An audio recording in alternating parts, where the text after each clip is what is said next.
Step back, stolen by Bridges. Bridges chucks it down court. They've done it again. They've done it again. He is accountable. He is present, and he does not shy away from the moment. Knocks this down.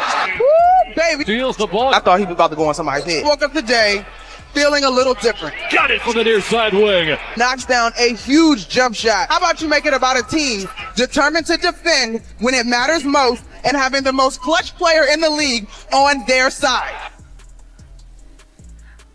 My girl, Monica, locked in. You are amazing for the Knicks, calling games all season. That was cute. Whoever put that together. Absolutely were. You can keep Monica on camera. You witnessed the blockbuster trade last October that completely, obviously, changed the team dynamic when the Knicks gave up Julius Randle, Dante DiVincenzo, and a first-round pick for Karl Anthony Towns. So the Timberwolves have 3 starters hitting free agency this summer with Julius Randle, Naz Reid holding player options, Nickeil Alexander-Walker becoming an unrestricted free agent. The Knicks enter next season with key players under contract, which will likely put them over the first apron in salary cap. The Knicks only hold a second-round pick in the draft and could be limited in the trade market. All right, I know that's a lot. I hope you're able to marinate on that and get it all. Okay. Hey, Steve. Who's better suited moving forward, Minnesota or New York? I would say Minnesota because of the reasons you just articulated. They've got a superstar in Ant-Man, a star rather in Ant-Man. I'm not going to call him a superstar right now. He's got superstar talent, but he's got to show up in big games like a Game 7. But I look at the pieces around him, and essentially, if you hadn't run into Oklahoma City, who could you not beat? Think about that. If the Minnesota Timberwolves were in the finals, we would have looked at them and said, they could beat any of these teams. If you had Minnesota going up against a plethora of other teams, we said they could have beat them. Oklahoma City is just a different animal right now. There's no doubt about that. But we just sat up there and said that the East is wide open next season with the plethora of teams that are available, whether it's Boston to a lesser degree without Jason Tatum, or Cleveland and Indy, who's already here, Orlando, etc. We look at a plethora of teams within the Eastern Conference and we say to ourselves, we saw Karl Anthony Towns a bit gimpy. We saw them struggle defensively. Eminem, you know that. Compare their team last year defensively to what you saw this year. There was a precipitous drop-off. And so when we look at it from that standpoint, we look at Minnesota. You've got length. You've got cats, whether it's Anaya Reeves or McDaniels. You've got some teams you got a team that was pretty elite defensively with a dude in Ant-Man. You look at Finch, for example, even though he can coach, you did find yourself saying, why do you have Ant-Man on the ball so much in this series against Oklahoma City? Get him off at the top of the floor. Make sure you put him in a position where he can capitalize off his mid-range game or what have you. These are the kind of things that you have to do. And those things weren't done. But I just look at the personnel on Minnesota in terms of their youth, their size, with Ant-Man and what he can bring to the table and what have you. And I don't think there is strapped financially. I don't want to say financially because A-Rod and Mark Lowry, you got to see with them. But I just look at this situation in terms of the draft capital that the New York Knicks have given up, Jay, and that's what I'm stuck on right now. The limitation of movement because of so many assets that they gave up. I would say, I think you're wrong, and here's why. Okay.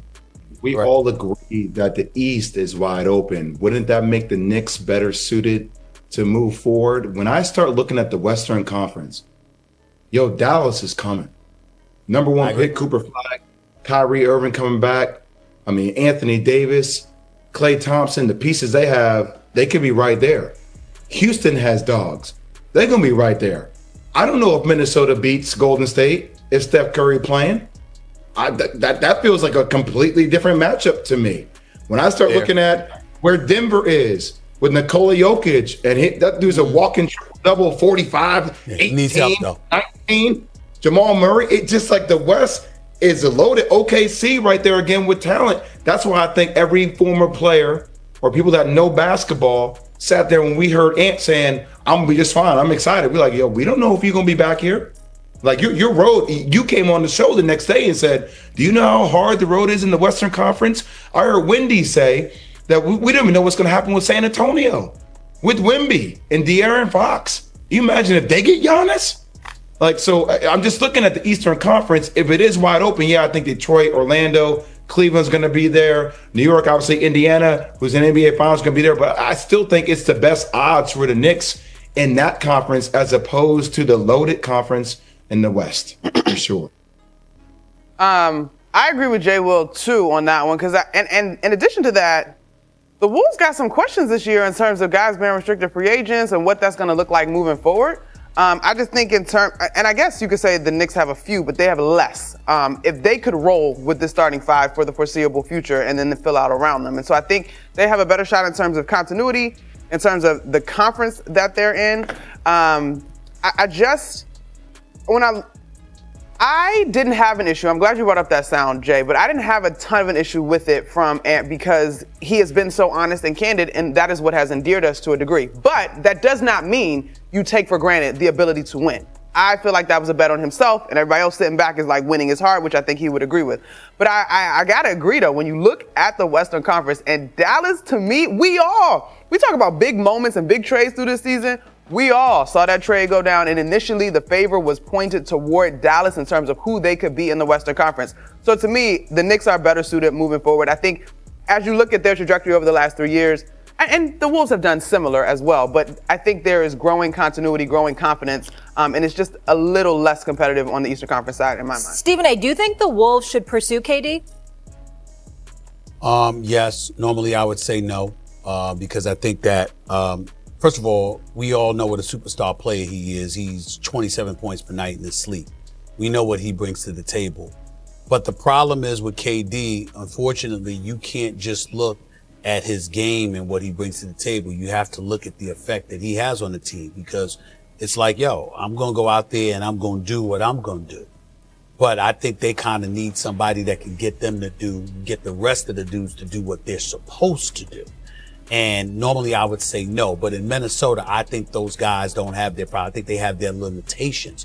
But I think in terms of effort and just going out on a night in, night out basis to strive and do their job, I don't think that's an issue with Minnesota as well. So adding somebody who clearly is a superstar talent like Kevin Durant, even at this age, with his level of production, his pedigree, his resume, I definitely think you go at that. And obviously, you know, what Oklahoma City was able to do to Ant-Man, there ain't nowhere in hell you doing that to Kevin Durant.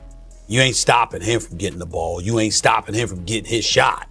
This is what he does. He's a 7-foot wing, for crying out loud, that has all the requisite skills that come with him being everything we think he is, KD Trey.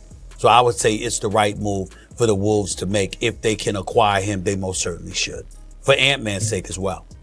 Yeah, I think on paper, it makes a lot of sense. I'm just not sure if I'm Minnesota, I would do it because of the price that Matishibia and Phoenix will want for KD. Yeah, I agree. Because that's his only tradable. Like, he ain't going to let go of Devin Booker, but he's going to try to extract as much value as possible for KD. And are you willing to give up the entire house, or could you piece it together? Because I love the thought of KD and Ant together. I love it. I see it. I love it. I still know if I would be willing, if I were Mark Lore or A-Rod, to give up that much for him at this stage right now. If it costs the house, no. I'm with Jay. I'm out if it costs the house. But look, inquire, yeah, you got to peek behind that curtain and see what's what. But again, it goes back to our conversation earlier today, right? Do you trust teams, or should teams be looking to stack? Minnesota is, right now at least, is of the same sort of fabric of the OKCs and the Indianas. I don't know that they need to just throw in a superstar. Plenty of respect. KD's great. Explore it. But I don't think it's do or die for them at all. What's your favorite team? Comment below, and if you like the video, please leave a like. This really helps the channel grow and brings you even more content. Oh, and if you're not subscribed yet, what are you waiting for? Click the subscribe button and activate the bell to receive all notifications.